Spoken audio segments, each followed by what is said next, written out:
Hello guys, welcome to Generation Raffle. In this video I'm going to be showing you how can you save a GIF, create a GIF. Well, worry not. So for you, if you want to create a GIF, then make sure that your page is also animated. What's the point of creating a GIF without an animated page? Am I right? So here I am, I have a sticker of a zombie, and I'm also gonna make this text animated, of course. So let's just skip through. I have now added an animation.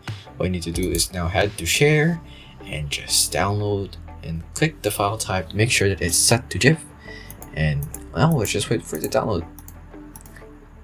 Alright, now that it's done, we have a picture here of the zombies GIF, and that is it. That is how you that is how you can create a GIF in Canva. I hope this video helped you. Like, comment, subscribe if you did. This Generation Raffle, and see you in the next one. Bye bye.